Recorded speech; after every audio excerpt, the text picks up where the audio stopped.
Hello and welcome to Direct Talk. Our guest today is Professor Kindeya Gebrehiwot. Thank you, Professor, for joining us. Thank you. So the Ethiopian government has officially declared that it's ready to resolve the crisis through dialogue and has put forward preconditions. What are these preconditions, and do they even matter anymore? Because most of our previously set preconditions by Tigray's government, we've managed to solve through the barrel of our guns. So what does it even matter anymore? Well, thank you for having me. And I think I'm not sure if it is really officially declared, but we have seen from the statement by former president of Nigeria, President Obasanjo, that there was a statement from the federal government on preconditions and some arrangements for a peaceful resolution. And since the regime makes statements now and then, and we are not sure if it is really an official declaration, because even from latter statements by the Ministry of Foreign Affairs that we received from talking points, they were trying to belittle what ex-president Obasanjo had a trip to Maqala, and they were saying there was no negotiation or mediation. So if it is a public declaration, we are yet to know. But from one of the press briefing by the spokesperson of the Ministry of Foreign Affairs, he reiterated three preconditions for any peaceful talks, like TPLF should stop attack the advancement and also leave from Amhara and Afar regions. And I think the third very funny precondition is also to recognize or the legitimacy of the federal government of Ethiopia. And as you know, our government has been issuing a number of calls for peaceful resolution, even right before we came to Maqala. And then we had also successive two calls for a peaceful resolution. But I think in practice, what we see from this genocidal regime is deception and full of lies. And I'm not really comfortable to consider if this is a public statement. But since on the record, Mr. Obasanjo has also put it in his press release that he has received the conditions and the preferences for a peaceful talk. So that is yet to be seen. But from our side, our government is always ready because even sooner or later, it is the political solution that would come to the end. But I think knowing the behavior of this government, we really doubt the sincere motive of putting such very difficult conditions, because as we speak, there is a massive military training going on by the government. There is hate speech, and especially the media, and then there is also a denial that the government is ready also for publicly, that they said there is no negotiation or mediation. So even as I was coming here, I was looking at a note that the government is also getting ready for another final offensives. I don't know how many final offensives we are going to have, but that is yet to be seen. But I think we can be confident that our government is always ready. But we need to be also watchful on the intentions of. It could be also a mechanism to buy time, because now still there is that we have experiencing airstrikes in Tigray, in Amhara, and in Afar. I don't know, now we are in northern Shua, and then we might see also air bombardments also. It doesn't show you that there is a sincere motive for a peaceful resolution from the government. Okay. So some members of the international community have demanded that Tigray and Oromo forces should not enter Addis, seeing that our forces are currently making rampant advances. Why the concern from the international community, and how do you even respond to this? Well, I think let's look at it from a positive side of it. Okay. And because Addis is the capital city, of many diplomatic representations, and even in terms of population, it's a capital city of Africa, and also for the world, for that matter. And so there could be genuine concerns that whatever you have military clash, definitely that could there could be the fear of the unknown, and there could be genuine concerns, and perhaps as we know, there are many embassies are advising their citizens to leave the country, and so for me that could be a genuine concern. Okay. But on the other side, there will be also a sympathy to save this genocidal regime, because some of the countries they are also directly involved in this genocidal war against the Tigrayan people, and also now to the Oromo and more. So they might be still not losing hope to save Abiy, but I think it's getting too late. And for Tigray, it's more than a year that we have been experiencing all this, and the international community was just saying deeply concerned and etc., but no concrete action. So you would really take this kind of concern or caution that we should not march to Addis. It might mean it's not from the positive side of it. So I think for us that doesn't. We really don't need the approval of the international community to go wherever we want, because we have clearly put our prime objectives that this genocidal regime should go, and all people, this criminal enterprise, should be held accountable. So if that takes us to Addis or anywhere else, we don't need really the approval of the international community. If the international community will sympathize with our intentions and objectives, that's okay. But I think this is like at the 11th hour. Yeah. So nobody has talked about going to Addis some months ago, but it's just in the last few days that you would see here and there people or international community concerned. But I think from our side, we'll take it from a positive side, that there could be a city warfare and fear of the unknown, what might happen in the city. But I think we have to take it from both sides. But that will not stop our objectives. So an alliance of opposition forces has recently been formed in the USA, of which you're a member of. And what is its immediate and short-term objective?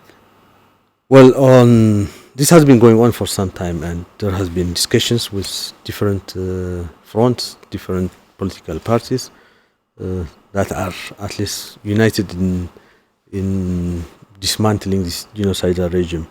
And on the 5th of November, there has been a signature ceremony in the US for forming a united front. But I think this is just a coalition against this genocidal regime. So we have very limited objectives that we agreed on some principles, like these are different organizations that have been in one way or another fighting to the freedom of their respective people, and then we are not joining forces. And so the immediate ones is to unite for the struggle for democracy, equality, and self-determination from the different people, and then also have an all-inclusive national dialogue. So this front may not be limited only to those signing parties. There could be an open forum where anyone that could buy into the objectives could also join. So the sooner there will be a transitional arrangement to make the political solutions. As I was mentioning earlier, if we are going to topple this regime by force, then there should be a transitional arrangement. And that transitional arrangement, those forces will be drawing kind of roadmap. So I think the immediate ones will be to to avoid a vacuum of governance in the country. But I think at a later stage, they will also work on details on forming the transitional government.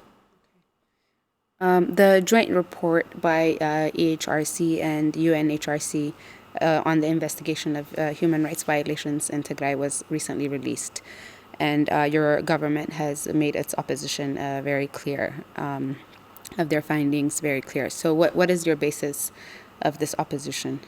Well, I think right from the outset, when the United Nations has declared they will make a joint investigation with the Ethiopian Human Rights Commission, we clearly put our opposition, and I think that's with a good reason.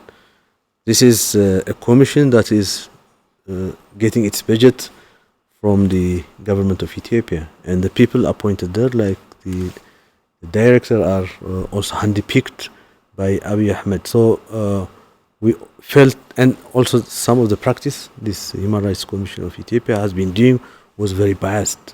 Very good example is the case of Maikadra. Yeah. The Maikadra case was very biased, and they were very quick to make allegations against the government of Tigray.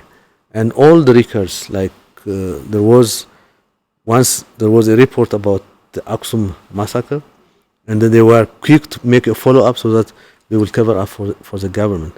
So there are many examples. The director was recently seen on the Amhara TV, who was already making statements blaming the forces of Tigray. And so even from the beginning, that was our opposition.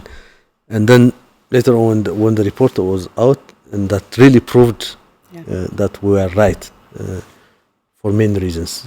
The study has many methodological errors, and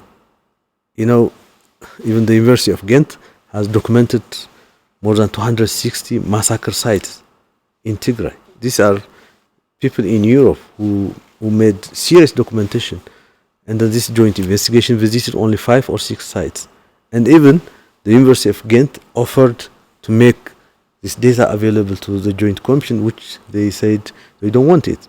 So we have different coverage by the international media on the Aksum, which more than 1,000 Tigrayans were massacred, in Mahabharadego, in Devra Abai, close to more than 200, Togogo, and more.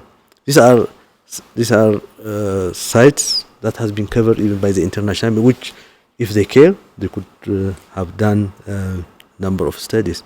On the other hand, even on the time bound, they were limited to June 28, which when the forces of Abiy were forced to leave Maqala. And then from June 28 up to now, more than close to 5 months, there is a very, what the UN called it, a de facto blockage, where we say they are using starvation as a weapon of war, and they deliberately avoid all this. And I think it looks like there is a hasty conclusion to make a false equivalence and sharing of blames. So if you see the report, with all these methodological errors, you cannot really make conclusions, but you would see hasty conclusions. And even the Human Rights Commission of Ethiopia was very quick, even in some of the areas where we advanced to Afar and the Amhara. They were the second part of the army to make blames against the forces of Tigray. So I think that we can list many reasons why this report is so biased and should not be accepted. Actually, as a government, we already made our position that there should be an independent investigation. We don't, this is part of the history of Tigray, and so much has happened, and this needs to be seriously investigated, and those criminals should be also held accountable. That's also one of why we are forming also the United Front, why we may need to go to Addis or somewhere else, because those criminals that did all these crimes should be held accountable wherever they go, be it in Ethiopia or abroad. So for us, the joint investigation, we appreciate people who are involved, who really care about humanity, Tigray, But I think this joint investigation is short of the reality, and we still demand the international community to make an independent investigation. And as a government, we are also ready to assist in providing information and what have you. Okay. There are also alleged violations committed by Tigray forces in Amhara region, reported by Amnesty International. What do you make of this? Well, I think it can be also a follow-up to the joint investigation. From the international point, there is this rhetoric of sharing blames, having equivalence, so that people would say all of them are accountable. But I think the degree of crimes that are, even if you see the media from the Amhara and the federal government, they assume as if everything that what they have done in Tigray will be as a kind of revenge would happen in the Amhara. That's not true. And with the Amnesty International, I think we value their investigation, and actually we also officially responded, but it's with a flawed methodology. They used the remote video calling, and their sources are the regional and the federal government officials. So this can by no means be independent and objective. So, but as a government, we don't condone any acts of sexual violence, be it in Tigray, Amhara, Afar, or even outside Ethiopia. So this should be investigated. And as I said, we are also ready for independent investigation. But on the record, our forces are marching because of these genocidal activities that have happened in Tigray, and they are not, since their motive in this struggle is, the internal motive is because of these crimes, they are not going to do the same, and they're very disciplined. But if there are any isolated cases, as a government, we will be ready to investigate. What is the worst case scenario in the course of transition from Abiy to post-Abiy political era? Well, we hope there will be something positive. We hope there will be something good that would come out in the post-Abiy era. And because the struggle from our side and from the United Front has a legit cause. And people have been suffering, so they are demanding justice. We are going after those criminals because we don't want that to happen to any people in the world. So our wish is there will not be the worst scenario. But if you see the recent activities of the regime, there was massive military training, massive mass arrests, and also a lot of false rhetoric that we've been hearing also from the Amhara, the areas where we have advanced recently, that you would see they were told the Tigrayan forces will rape women, will embezzle, and etc. But the reality is difficult. I'm sure people would realize this and behave, but you never know because of all the hate